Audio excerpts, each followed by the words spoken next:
Next topic coordination chemistry में है after isomerism verniers theory of coordination compounds. अब हम पढ़ेंगे बॉन्डिंग इन कोऑर्डिनेशन कंपाउंड, जिसमें पहली थ्योरी आती है हमारी verniers theory of coordination compound. इसके जो पॉस्टुलेट्स हैं थ्योरी के वो हमने करने हैं। पॉस्टुलेट्स में फर्स्ट आता है कि मेटल के पास दो वैलेंसीज हैं, इन कोऑर्डिनेशन कंपाउंड्स हैं ये सारे पॉइंट्स। तो metals have two types of valencies. In valencies को कहते हैं primary valency and secondary valency.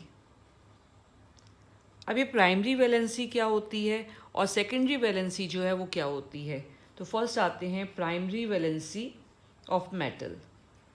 Primary valencies वो वैलेंसीज हैं मेटल्स की जो मेटल अपने सिंपल जो कंपाउंड्स हैं, जो सॉल्ट्स है, उसमें दिखाती है। कोऑर्डिनेशन कंपाउंड में नहीं, ये किस में दिखाती है, जो सिंपल सॉल्ट्स हैं, सिंपल जो कंपाउंड्स मेटल बनाती है, उसमें जो वैलेंसी मेटल दिखाती है उस वैलेंसी को क्या कहते हैं, प्राइमरी वैलेंसी। और प्राइमरी वैलेंसी जो होती है it is also called oxidation state of metal. इसको ऑक्सीडेशन स्टेट भी कहते हैं। एग्जाम्पल अगर हम लेते हैं कंपाउंड PtCl4 लेते हैं या COCl3 लिया हमने, कॉपर सल्फेट ले लेते हैं एंड AgCl, इनमें प्राइमरी वैलेंसी जो है मेटल की वो कितनी होएगी यहाँ पे, जितनी ऑक्सीडेशन स्टेट है। Cl जो होता है -1 है, तो प्लेटिनम यहाँ पे कितनी ऑक्सीडेशन स्टेट दिखाता है, 4 दिखाता है। तो प्राइमरी वैलेंसी कितनी हुई, 4। ऑक्सीडेशन स्टेट में चार्ज लिखते हैं, वैलेंसी में आगे चार्ज नहीं लिखते हैं। यहाँ पे CO की हो जाएगी 3, सल्फेट -2 है तो कॉपर हो जाएगा 2, Cl -1 है तो सिल्वर कितना हो जाएगा यहाँ पे 1। ये इनकी प्राइमरी वैलेंसीज है and these primary valencies are also called oxidation state। अब इसके बाद आते हैं सेकेंडरी वैलेंसीज क्या होती हैं।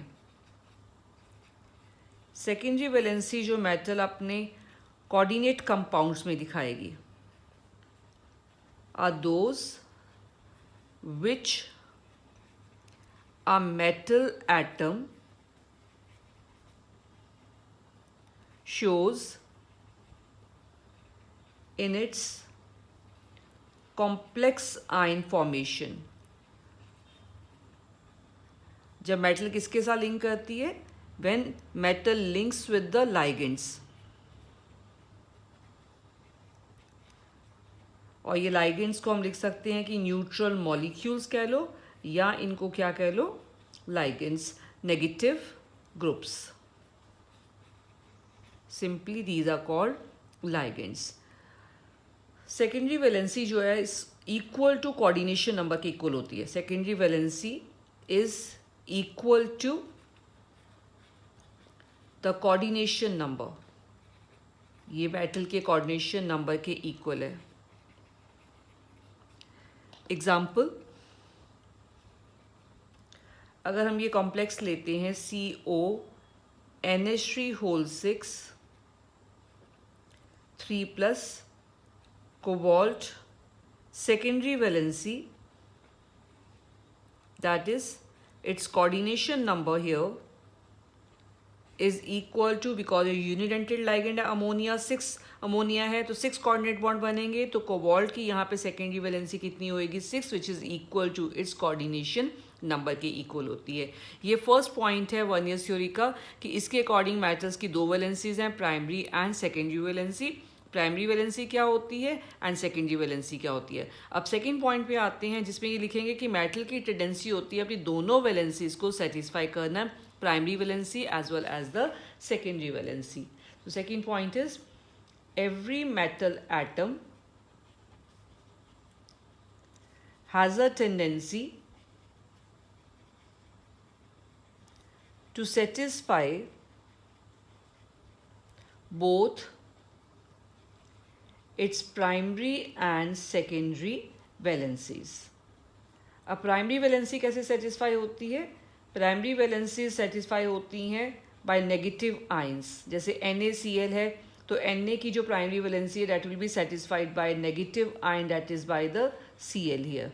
Primary valencies are satisfied by negative ions and जो सेकेंडरी वैलेंसी होती है that is satisfied by ligands are satisfied by negative ions or neutral molecules which are actually called ligands.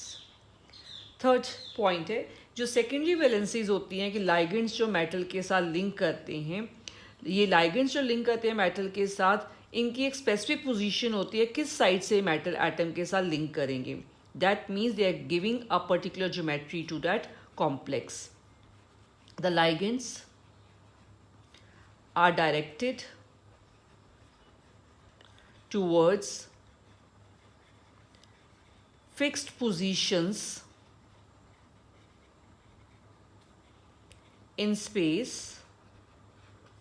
thereby giving a definite geometry, definite shape to that complex. To the complex. इसका मतलब secondary जो valencies होती हैं they are directional in nature, लेकिन जो primary valency होती है वो नॉन डायरेक्शनल होती है। Primary valencies are non directional in nature. ये पॉइंट्स हैं हमारे पॉस्टुलेट्स हैं of Werner theory of coordination compound, जो क्या एक्सप्लेन करती है, बॉन्डिंग इन कोऑर्डिनेशन कंपाउंड्स को एक्सप्लेन करती है। लेकिन इस थ्योरी की लिमिटेशंस थी कि ये कुछ क्वेश्चंस के आंसर नहीं दे पाया कि कौन थोड़े से एलिमेंट्स ही हैं जो कोऑर्डिनेशन कंपाउंड्स बनाते हैं, सारे एलिमेंट्स क्यों नहीं बनाते हैं, और कोऑर्डिनेशन जो स्फीयर होता है, कोऑर्डिनेशन जो एंटिटी होती है उसकी डेफिनेट ज्योमेट्री क्यों होती है, इनकी मैग्नेटिक प्रॉपर्टीज़ कैसी हैं, ऑप्टिकल प्रॉपर्टीज़ कैसी हैं, इन सब को वर्नियर थ्योरी जो एक्सप्लेन नहीं करती है। इसलिए हमें जो है नेक्स्ट थ्योरी की ज़रूरत पड़ती है जो ये सारे जो लिमिटेशंस हैं इनको कवर करती है, that is the valence bond theory. तो हमारी वर्नियर थ्योरी जो है उसमें हमने सिर्फ पोस्टुलेट्स जो हैं वो कवर करने हैं।